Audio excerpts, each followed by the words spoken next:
Obviously, we got off to a great start.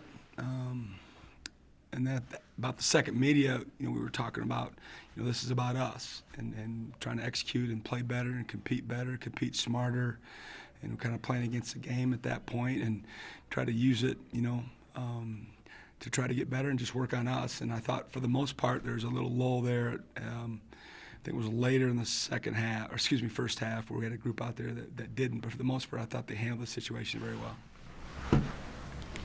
Was this game?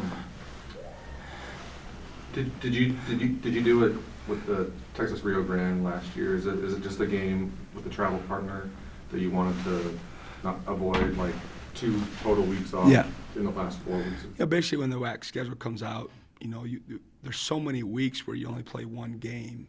So I think most of the teams in the league do this, and you kind of pick where you think is the best spot for you not to practice for a whole week. And if you look later in the schedule coming up, after we go on our last road trip, we have another week where we don't play again against Cal Baptist, and then another 5 or 6 days before the WAC tournament starts. And so I didn't want 3 weeks, basically, of the last 4 where we only, played one game. And so basically when it came out, this made the most sense, and we targeted this date, and then you just got to find someone that, they have that date available, and that's how it worked out. Trev and Eli led the way again today. Are they kind of stepping up, or are they separating themselves, or is it kind of the team anybody can get at? Yeah, I still think there's plenty of candidates to lead us in scoring and rebounding.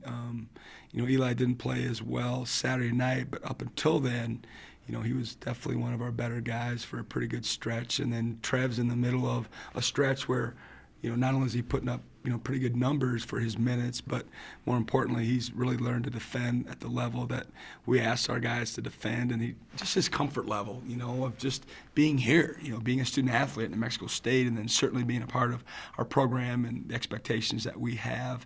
And I think he's just getting more comfortable, every day, and you can tell by, he's just playing freer than he was earlier in the season.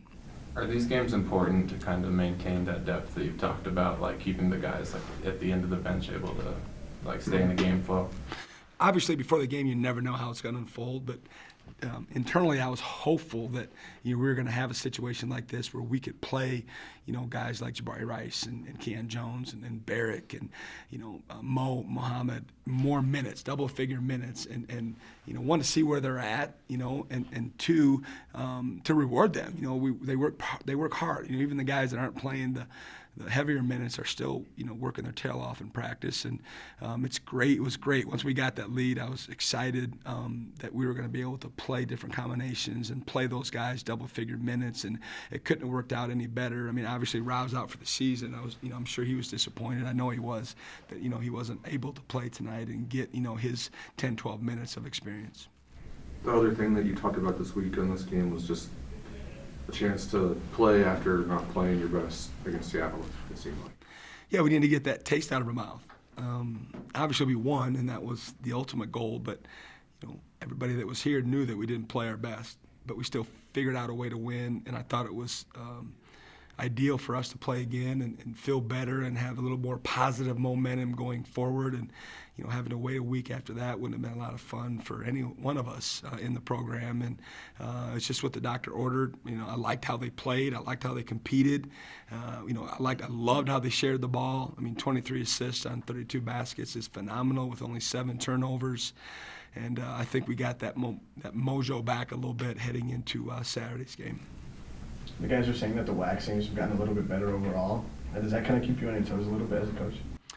We try to always be on our toes, but we felt like after watching some film as we entered WAC play, and certainly watching the scoreboard every night, that the WAC was going to be better. And I think every coach in the league, at some point prior to the WAC conference schedule opening up, talked about the parity and how there's more better teams, and I think that's still the same after playing, almost 3/4 of the way through.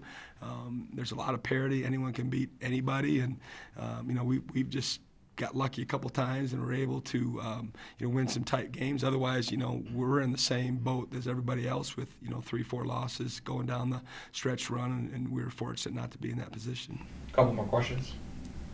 you guys are able to clinch a couple of things if you manage to win this weekend. How important will that be come tournament time, like getting that top seed? Yeah, it's going to be fun. Saturday we'll play for the #1 seed if my math and everybody's else math is correct, which will be good. It's fun to play for something like that.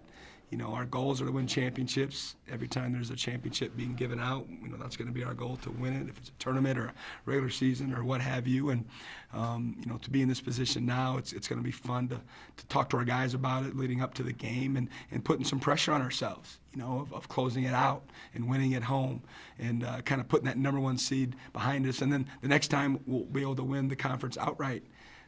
Which will be another challenge for us. So it's going to be good, I think, for us how it's set up, and to keep the pressure, on our guys and put them in, situations where there's a little bit more pressure. Last one. As far as the crowd for the rest of the way, how important is it for them to show up down the stretch? Well, we got 2 more home games, and they're both pivotal. We just talked about Saturday being a chance for us to clinch the #1 seed, and then obviously against Cal Baptist, the team that beat us earlier in the season, and probably more importantly, it's a senior day, and we got 3 seniors that will be recognized that evening, and certainly Eli Chua, being a 5th-year senior, has been around here and seen a lot of winning, and I would hope people want to come out and recognize these guys on our last home game of the season, and we've had good crowds all year long, and I expect we'll have good ones in the next 2 games.